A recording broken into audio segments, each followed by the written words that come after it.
All right. Well, this morning, the Canadian Food Innovation Network unveiled the winners of the inaugural Foodtech Frontier Awards. This is the first program in Canada dedicated to spotlighting companies that are building transformative solutions for the food industry.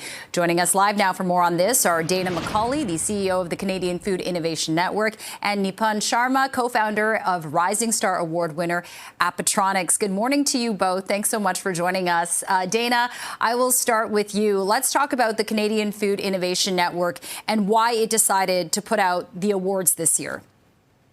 Well, Jen, that's the right question to ask because there's lots of lists of lots of things, but, what do they mean? So Canada has this kind of secret emerging industry. It's this subsector of food tech, which is coming on very strong and creating solutions that food businesses here in Canada can adopt to unlock more competitiveness and catalyze productivity in their businesses. But also we're getting a reputation internationally. So we thought, hey, it's important to surface the key players in this space to make it easier for them to connect with their future customers, with investors, et cetera. So we're just trying to raise awareness that the food sector is already one of Canada's most strategically important industries, and it can do even more for our economy if we help it to innovate. Yeah, absolutely. And, this is an industry or a sector that is really growing in terms of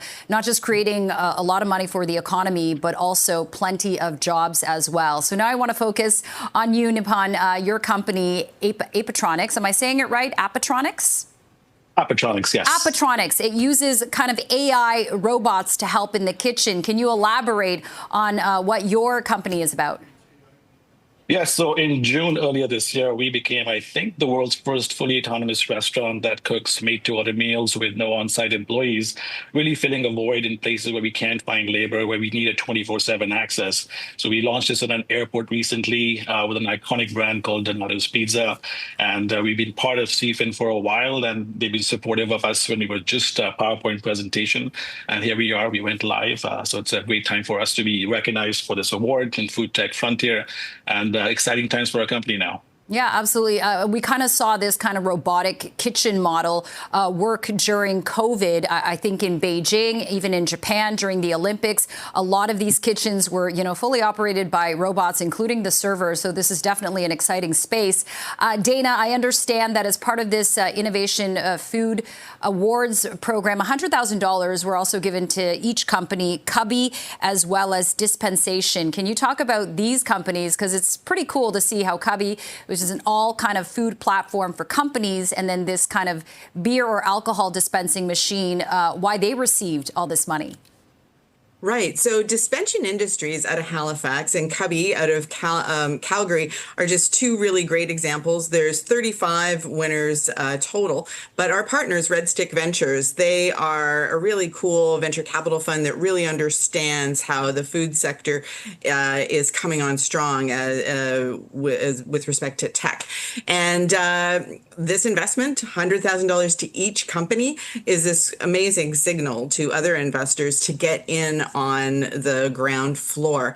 And that's important because we've discovered through our research that although Canada holds its own in the startup space, that seed funding, Series A, once we get into scaling good companies, and both Cubby and Dispensation Industries are ready to scale, we sort of fall off and we don't invest in them until they're already kind of, international success stories. So we're just so happy that Red Stick has come on to support and bring cash to what, we were just starting out thinking of was visibility and credibility for our companies.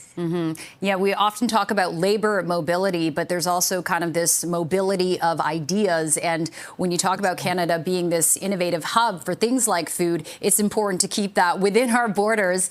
Nipun, in terms of Appetronix, where are you seeing the application most useful for? I mean, not every year it's going to be an Olympics with COVID-19. How do you kind of square people saying, okay, well, we want people to have jobs. If robots take over, where does that leave us?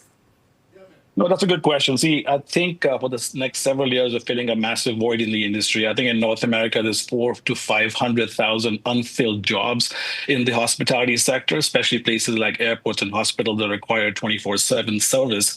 So our initial focus is really to fill that void. And also the kind of jobs we're creating, I think, are slightly better than minimum wage jobs, people that are servicing these machines. It's a more interesting job that requires a better level of skills that can be taught quite easily. And that's basically our job, to create a better class of jobs, make this industry a bit more accessible, and fill that void for the 24/7 service. Okay, Dana McCauley, CEO of the Canadian Food Innovation Network, and Nipan Sharma, co-founder of Appetronix. Thanks so much for joining us to talk about this exciting, burgeoning new industry of food tech in Canada. Appreciate the time.